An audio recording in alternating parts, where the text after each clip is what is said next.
వి gold trusted gold buyers మీరు తాకట్టు పెట్టిన బంగారాన్ని విడిపించి ఈ రోజు ఉన్న మార్కెట్ ధరకు కొనబడను. నమస్కారం, వెల్కమ్ టు ఐ డ్రీమ్. ధర్మ మార్గం విత్ విజిత కార్యక్రమానికి స్వాగతం.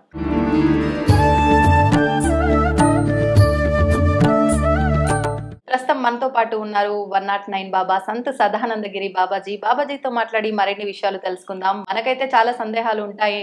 మన సనాతన ధర్మం ప్రకారంగా ఎన్నో మంచి మంచి విషయాలు, వేదాలు, శాస్త్రాలు, పురాణాలు, వీటి గురించి కనుక మనం తీసుకుంటే ఎంత తెలుసుకున్నా ఇంకా తెలుసుకోవాల్సింది చాలా ఉంటుంది. ఎన్నో సందేహాలు ఉంటాయి. వాటిల్లోంచి కొన్ని ఇప్పుడు బాబాజీతో మాట్లాడి నివృత్తి చేసుకునే ప్రయత్నం అయితే చేద్దాం.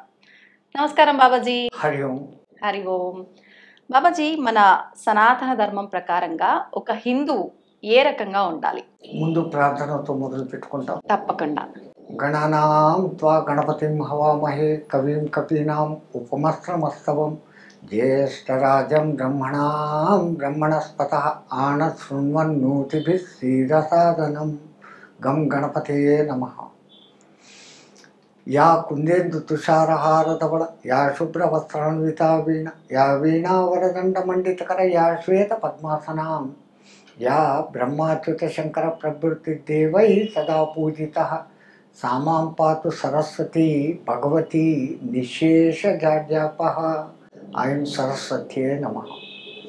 జ్ఞానానందమయం దేవం నిర్మలస్ఫటికాకృతిం ఆధారం సర్వవిద్యానాం శ్రీ హయగ్రీవ గురుం ఉపాస్మహే. మా గురుదేవులైన మహాన్ తిరుమలగిరిజీ పాదపద్మములను మనసులో స్మరణ చేసుకొని ఐ డ్రీమ్ వీక్షకులందరికీ సకల శుభములు కలగాలని కోరుకుంటూ, తమరు అడిగిన ప్రశ్న, సనాతన ధర్మంలో మానవుడు ఎక్కడ ఉండాలి?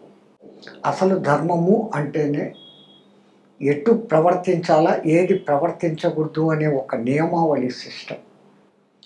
సత్యము అనేది ఎప్పుడూ మార్పు చెందకుండా ఒకటిగానే ఉంటుంది. ధర్మము అనేది దేశకాల పరిస్థితులను బట్టి ధర్మంలో మార్పులు ఉంటాయి. ఏ ప్రాంతంలో ఎక్కడ ఉన్నవాడు తాను చేయాల్సిన ధర్మాన్ని ఏది ఆచరించాలనో విఘ్నులు మనకు వేదంలో ఉపదేశించి ఇచ్చి ఉన్నారు. వాటిని చేసుకుంటూ పోవడం.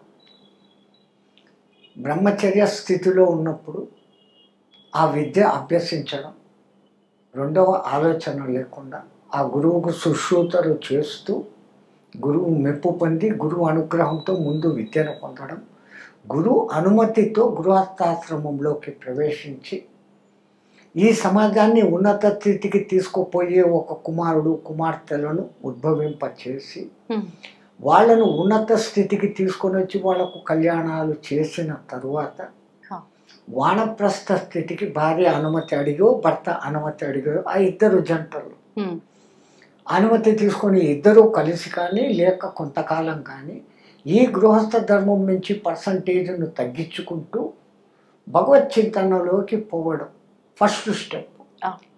ఆ తర్వాత ఒక స్టేజ్ వచ్చినాక ఇంకా లౌకికాన్ని టోటల్గా వదిలేసి పూర్తి ఆ చింతనలో ఉండడం సన్యాసం. ఈ 4 స్టెప్పుల్లో కూడా మళ్ళీ బ్రహ్మచారిగా ఉన్నప్పుడు ఏ ధర్మాలు నిర్వర్తించాలి, గృహస్థుగా ఉన్నప్పుడు ఏ ధర్మాలు, వానప్రస్థుడుగా ఉన్నప్పుడు ఏ ధర్మాలు, ఆఖరికి అన్నీ వదిలేసిన సన్యాసి కూడా పాటించవలసిన ధర్మాలు అని చెప్తారు మన పూర్వీకులు. ఎందుకంటే ఈ ధర్మము చెప్పేదానికి ఇంత చిన్న వర్డ్ అయినా అది అంత కఠినమైంది. ఎన్నో నియమాలు, ఎంతో కఠినం అనుకున్న వాడికి ప్రతి ఒక్కటి కఠినమే. ఇది నా బాధ్యత, ఇది చేస్తే నేను ఉన్నత స్థితికి పోవడమే కాకుండా నాతో ఉన్న వాళ్ళను కూడా ఉన్నత స్థితికి తీసుకుపోతాను అన్నప్పుడు అది ఏమాత్రం కష్టం కాదు.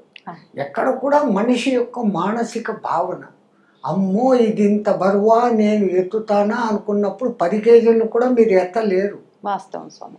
ఒక్కసారి ప్రయత్నం చేసి చూస్తామనేది 100 కేజీల రాయి అని తెలిసినా ఆ ప్రయత్నం ఇక్కడ థింకింగ్ లో డిఫరెన్స్. అది 10 కేజీలా, ఇది 100 కేజీలా కాదు. అంతే. Negative thinking, positive thinking. So always be in a positive mood. You will be get succeeded in everything. ప్రతి విషయంలో విజయం సాధించడానికి ముందు పాజిటివ్ వే. ఈ పాజిటివ్ వే అలవాటు కావాలంటే కూడా నీవు ధర్మబద్ధమైన జీవితం నడుపుతూ పోతుండే కొద్దీ నీలో పాజిటివ్నెస్ పెరిగిపోతా వస్తుంది, నెగిటివ్నెస్ తగ్గిపోతా వస్తుంది. ఆత్మస్థైర్యం అనేది పెరుగుతూ పోతుంది. మొదట్లో ధర్మాచరణ కష్టమే. ధర్మము తప్పి ఓహో ధర్మం తప్పడం మూలంగా ఇంత ప్రమాదం ఉందని తెలుసుకున్న తర్వాత ఒక్కసారి ధర్మాన్ని పట్టుకుంటే ప్రాణం పోయినా ఇంకా ధర్మాన్ని వదలడం, ఆ ధర్మం మనల్ని కాపాడుతుంది. అందుకే పూర్వీకులు ధర్మో రక్షిత రక్షిత అన్నారు. కొంతమంది మమ్మల్ని అడుగుతారు, అదేంటి అసలు ధర్మం అంటే ఏంటి, దానికి ఒక రూపం ఉందా, ఆకారం ఉందా, దాన్ని నువ్వు రక్షించడం ఏంటి, అది నిన్ను రక్షించడం ఏంటి అని అడుగుతారు. ఓ చిన్న ఎగ్జాంపుల్, ఈ కాలంలో రోడ్లు ఉన్నాయి, డబుల్ రోడ్లు, మధ్యలో చిన్న ఒక ఎల్లో గీస్తారు, తెల్ల గీత గీసి దాంట్లో కటింగ్లు పెడితే యూ కెన్ ఓవర్టేక్ అనే అర్థం. కంప్లీట్గా ఉత్త తెల్ల గీత ఉంటే in case of emergency you can overtake అనే అర్థం. పసుపు గీత గీస్తే నాట్ టు ఎక్సీడ్, మారకూడదు అని. అది ట్రాఫిక్ రూల్స్లో ఏమో వస్తాయి, నాకు కొద్దిగానే తెలుసు. ఎప్పుడైతే మీరు డ్రైవింగ్ ఈ పక్క పోతున్నారు, అది మీ ధర్మంలో మీరు పోతున్నారు లెఫ్ట్. ఇండియాలో లెఫ్ట్, అమెరికాలో రైట్. అది కూడా చెప్పాలి, లేకుంటే మేము లెఫ్ట్లోనే పోతామని అమెరికాలో పోయి లెఫ్ట్లోకి పోయినారంటే అర్థట్లేదు, ప్రాంతాన్ని బట్టి విధానం. సో మీరు ఇప్పుడు ఇండియాలో మనకున్న రూల్, మీరు లెఫ్ట్లోనే పోవాలి, వచ్చేవాళ్ళు రైట్లో రావాలి. మీరు కార్ డ్రైవ్ చేస్తున్నారు, అట్లా స్టీరింగ్ తిప్పేదానికి ఎంతసేపు, అక్కడ డివైడర్ లేదు, ఉత్త ఎర్ర పట్టి అంతే. అంటే మీ ధర్మము తప్పి ఆ పక్కకు పోయినారంటే ఎదురు నుంచి వచ్చే బండ్లు 10 కొట్టేదానికి ఛాన్స్ ఉంది, యాక్సిడెంట్ అయ్యేదానికి 99% ఛాన్సెస్ ఉన్నాయి. మీ ధర్మంలోనే మీరు పోతూ ఉంటే ఎదురొచ్చి కొట్టేది ఏదీ లేదు, కానీ 1% ఛాన్స్ ఉంది వెనక నుంచి ఇంకోటి ఎవడో స్పీడ్గా వచ్చి కొడతాయి. సో యాక్సిడెంట్ ఛాన్సెస్ ఇక్కడ simple 1% when you are following your dharma. ధర్మానికి దాటి నువ్వు పోయినావు అంటే 99% యాక్సిడెంట్లకు ఛాన్స్. సింపుల్ ఎగ్జాంపుల్, ధర్మం పాలన అధర్మ పాలన అనేది ఇక్కడనే ఈ చిన్న ఎగ్జాంపుల్స్ అర్థమైపోతుంది. ఇది సింపుల్ ఎగ్జాంపుల్ అని మీరు అంటున్నారు, కానీ క్లియర్గా అసలు ధర్మం అంటే ఏంటి అనేది ఎంత చిన్న వాళ్ళకైనా అర్థమైపోతుంది ఈ ఉదాహరణ. రెండవది మళ్ళా అక్కడ చూడండి, ధర్మం అంటే అదేదో తెంపలేని మహా మోకు, సులభంగా తెంపగలిగిన తామర తూడంతా, తామర తూడుని ఇట్లా ఇంచితే దాంట్లో సన్న తీగలు వస్తాయి, కండ్లకు కనపడంత సన్నది. ఉసుకో తోడనా కిतना ఆసాన్, దాన్ని ఇంచడం ఎంత సులభం. ధర్మానికి విరుద్ధంగా పోగలగడము అంత సులభమే, ధర్మాన్నే పట్టుకుని ఉండడము అంత కష్టం. అంటే మంచి ఎప్పుడైనా కొంచెం మనకు మొదట్లో కష్టంగానే అనిపిస్తుంది. ప్రకృతి వాని పరిసర పరిస్థితులు అధర్మానికి ప్రేరేపిస్తూ ఉంటాయి. ఇది కాదు, ఇది చేయకూడదు అనే విచక్షణ పరమాత్ముడు మనకి ఇంత ఇచ్చినాడు. 100 నేను చెయ్యను అనుకున్నాడు, మొదట కష్టపడవచ్చు, కానీ ఆ తర్వాత చిరంజీవిగా నిలబడిపోతాడు. హరిశ్చంద్రుడు ఒకప్పుడు తప్పులు చేశాడు, అబద్ధాలు ఆడాడు.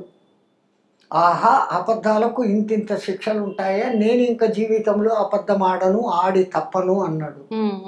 భార్య బిడ్డలు నమ్ముకున్నాడు, రాజ్యం పోగొట్టుకున్నాడు, కానీ ఆడిన తప్పలే, ఎక్కడ మాట తప్పలేదు. ఆఖరికి విజయం ఆయన్నే వరించి. అంతే. ఈ కథ మనకు తెలిసింది, కానీ దీన్ని బట్టి ఎన్నో కోల్పోవాల్సి వస్తుందేమో.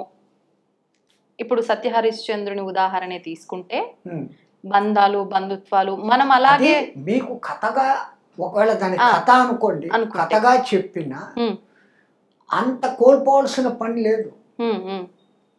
మీ తెలుగులో ఆ పద్యం ఉంది, ఇతరుల నొప్పించక తాను ఒక ఎప్పటికయ్యేది ప్రస్తుతం అప్పటికయ్యేది చేయించు, తప్పించుకు తిరుగువాడు ధన్యుడు సుమతి. ఇప్పుడు ఎవడో ఆవును కొడుతున్నాడు, నువ్వు పోయి బలం చూపించి నువ్వు కొట్టేస్తే అంత దమ్ము ఉంటే వాడిని కంట్రోల్ చేయొచ్చు, నీకు అది లేదు. నేను కొట్టడం పాపం రా అంటే వాడంటే చీపో, నీకేం పట్టింది, నాకు హ్యాపీగా ఉంది, అది బ్యాడ్ అంటే I'm feeling happy, why you are disturbing me అంటాడు వాడు. కానీ అదే వాడికి, ఒరే నువ్వు ఇక్కడ ఆవును కొడుతుండవు, రేపు పొద్దున్న నువ్వు చచ్చిపోయినాక యమలోకంలో నిన్ను తీసుకుపోయి నూనెలో ఫ్రై చేస్తారా అంటే, ఇప్పుడు వీడికి ఎక్కడో ఒక చుక్క నూనె పడిన మంట తెలుసు, అమ్మో సచ్చినాక నూనెలోనే వేస్తారా అని ఆ పాపం చేయడు. సులభంగా వాడిని అధర్మం నుంచి ధర్మంలోకి మీరు ఆ తీసుకురావచ్చు. యమలోకం అనే ఒక భయం పెట్టి మార్చాడు. ఉమ్, ఉమ్, అలాగనే వాడిని ధర్మంలో ఉండేటట్లు ఎంకరేజ్ చేసేదానికి, ఆ ఆకలితో ఉన్నవాడికి అన్నం పెడితే నువ్వు చనిపోయినాక నీకు అక్కడ రంభ డ్యాన్సులు చూపిస్తారా అంటే ఆ, అది చూపిస్తాడో చూస్తాడో మనకు తెలియదు. అంతే. టికెట్ లేకుండా రంభ డ్యాన్సులు చూడొచ్చు కదా అని ఇక్కడ అన్నం పెడతాడు. వీడి అంటే చిన్న నిన్ను కట్టు. ధర్మ మార్గంలో నడిపేదానికి ఉమ్, నరకము స్వర్గము నరకము అనే ఒక భయాలు చూపించినప్పుడు ఆ, ఒక మనిషిని ఒక మార్గంలో పెట్టాలంటే నయాన భయాన ఒప్పించాలి. అవును. ఈ రెండు మార్గాలు ఈ విధంగా మన పెద్దోళ్ళు పెట్టి ఉమ్, అధర్మంగా పోతే నువ్వు నాశనం అయిపోతావు, ఈ అధర్మంగా పోతే అనేదానికే మహాభారత కథ, ఉపన్యాసాలు, రామాయణాలు, అవును. ఎన్నో గ్రంథాల్లో ఎన్నో కథలు. ప్రతి దాంట్లో కూడా ధర్మంగా పోయినోడు అంతిమ విజయం సాధించాడు, మధ్యలో కొంచెం కష్టాలు పడతాడు. ఉమ్, ఉమ్, ధర్మబద్ధంగా సంపాదించి ఓ బిల్డింగ్ కట్టుకోవాలని ఒకడు అనుకున్నాడు, వానికి లేట్ అవుతుంది అవును. బట్ కట్టుకుంటాడు. ఉమ్, అధర్మపరుడు తొందరగా కడతాడు. అవును. ఆ కట్టడంలో 4 అంతస్తులు ఒకటేసారి పిల్లర్లు లేపేస్తే అది ఏదో ఒక దినం జై శ్రీరామ్ అయిపోతుంది. అంతే అంతే. కొన్ని చోట్ల ధర్మము అనిపించేది అధర్మము, అధర్మము అనిపించేది ధర్మము. వాస్తవం. ధర్మానికి పూర్తి ఈ నిర్వచనం అని చెప్పేకి లేదు. ఉమ్, రామాయణ కాలంలో పితృవాక్య పరిపాలన మహా గొప్పది. అవును. అంతగా చేశాడు కాబట్టి ఆ దశరథ నందుడిని ఈ పొద్దు మనం రాముడిని దేవుడు అంటున్నాం. అవును. అమ్మా నాన్నలకే పుట్టాడు ఆయన. పుట్టాడు, ధర్మానికి 11,000 నిదర్శనంగా. సంవత్సరాలు రాజ్యం చేశాడు. 11,000 కాకుండా 11 సంవత్సరాలు చేశాడు అనుకోండి. ధర్మబద్ధంగా చేశాడు. రామ రాజ్యం అని చరిత్రలో పేరు అయిపోయింది. అవును. ఇప్పుడు కూడా ఎవడైనా ఒక రాజ్యం బాగా పరిపాలిస్తే రామరాజ్యంగా ఉందిరా అనే పోలికనే చెప్తాడు. ఉమ్, ఉమ్, ఎందుకు ఆయన ధర్మానికి అంతగా కట్టుబడ్డాడు. ఆ యుగ ధర్మం అట్లా ఉండేది. ఉమ్, కృష్ణయుగంలో ధర్మం కొద్దిగా మారింది. అవును. ఇంతకెద్దు చిన్న రాజ్యం కోసం సొంత తల్లి కొడుకులు అన్నా తమ్ముళ్ళే కొట్టుకున్నారు. ఇంకా కలియుగం వచ్చింది, చెప్పాల్సిన పనిలే. కానీ ధర్మంగా ఎప్పుడూ పాలిస్తున్నప్పుడు దానికి విజయమే. ఉమ్, కాస్త లేట్ కావచ్చు.